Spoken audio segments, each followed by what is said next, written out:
Hi, my name is Stephen Karlstrom, and I use he, him pronouns. I live in New York City with my fiance, and I graduated with the class of 2014. If you told me in 2014 what 2022 Stephen would be, my wildest dreams could not have conjured up my lived experiences and opportunities that I've been presented with, and how many of them relate directly to my queerness. It is difficult for me to come up with a simple answer for what pride means to me.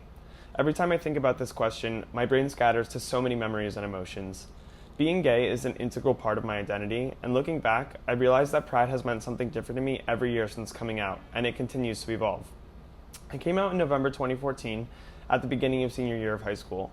In fact, my first kiss was actually in the prop closet behind the pack, and in that moment, the beginning of my identity truly solidified. At the time, gayness was not as socially progressive as it may be seen or experienced today.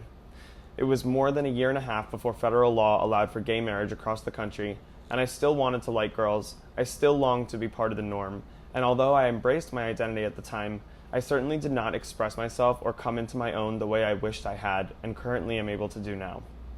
My first Pride Parade was in June 2016, only 2 days after the landmark decision of the Supreme Court to federally recognize gay marriage across all 50 states. That parade was the biggest, most exciting, most loving celebration I think I will ever experience. Although I look back at that parade so fondly, I now recognize how little I was educated about all the queer history that came before me to allow for that Supreme Court decision to be made. In the wake of the racial reckoning during 2020, it has become more and more important to me to honor and respect the queer folk that came before me to make my beautiful life, my future marriage, and my ability to live life as my most authentic self possible. I think of Marsha P. Johnson and Sylvia Rivera, two trans women of color in New York City who were there to fight during the Stonewall riots and continued to fight for the rights of queer folk here in New York City. You could be arrested at the time for simply being at a gay bar, which are now viewed as places of sanctuary for our community. Without their courageousness, the Pride Parade I attended in 2016 would not have been the celebration that it was. I understand now that Pride began as a riot, not a celebration, and with the influx of anti-gay and anti-trans laws popping up around the country today, I realized why Pride had to be a riot to become what it is, and in some ways, it continues to be a riot against those who still want to take our rights away. My career in fashion is also tied to my queerness in many ways.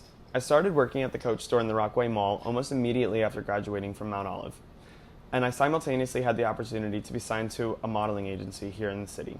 It was a lot of commuting, but it opened up my world to the industry and the broader culture of New York City queer people who lived authentically as themselves. When it was time to move to the city, Coach opened up their flagship location on Fifth Avenue. I walked into the store just to check it out, knowingly unqualified from my time at the 1,000-square-foot Rockaway location. But as luck would have it, a visual merchandiser who helped us out in Rockaway was there working. Him and I bonded during his help in Rockaway, as we were both gay men working with a lot of straight women at the time. And it was easy to get along. He instantly recognized me, pulled me into the back of the store to meet the management, and 2 weeks later, I was working at the largest Coach store in the world. Once again, Coach got me through my second portion of college when I got my BA. I was lucky enough to then be accepted into Coach's summer internship program, where I worked in the retail training and development department underneath the director of global training. This internship springboarded me into my full-time life in corporate fashion, and I couldn't have done it without the encouragement and support of my boss, another gay man, who I still consider a major mentor both personally and professionally. After my internship, I went to work at Christian Dior as the North America training coordinator, and most recently, I transitioned to Ralph Lauren as their e-commerce coordinator 3 years ago. A little over a year ago, I was then promoted to Digital Visual Merchandising Associate, where I lead up the merchandising of our home department and all social media shopping experiences.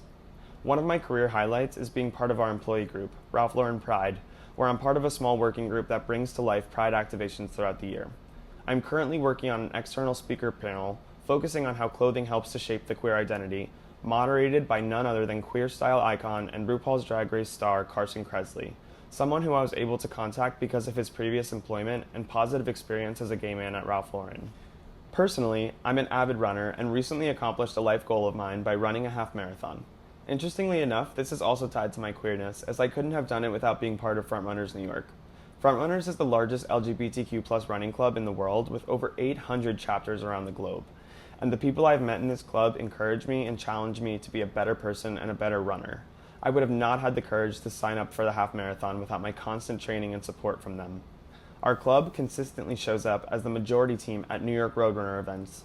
A major point of pride for us, as our LGBTQ+ community rarely gets to show up as a majority in any situation.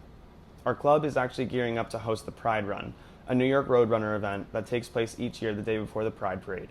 The money raised from over 9,000 runners each year goes to several LGBTQ+ charitable organizations here in New York City.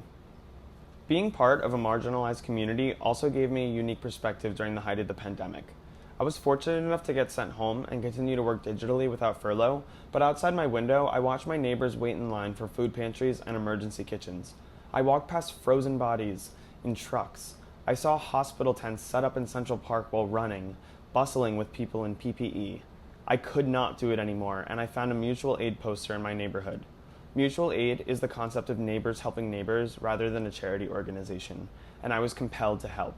It's grassroots. It does not require a board of directors or a filing of any paperwork, and can almost instantly help those in need. My main job in the mutual aid network was to go out and shop/pick up items from food pantries for those too vulnerable to leave the house, and subsequently deliver to their address at no cost to the neighbor in need, with donations solicited from our very own community. I truly do not believe that I would have been compelled to help like this had I not been part of a marginalized community myself. Now, it's 2022, and I'm a little over a year away from getting married to the most incredible man who lets me be my most authentic version of myself, who never judges me for my self-expression or my quirky habits, who begrudgingly but lovingly sits through my oversinging of show tunes. I cannot express how important of a partner he is to me, and I can confidently say the 2014 Stephen, who had his first kiss in the prop closet, would be extremely proud of the 2022 Stephen, who is out, proud, and knows what it means to be loved. Thank you so much for letting me tell my story, and I hope you all have a happy Pride.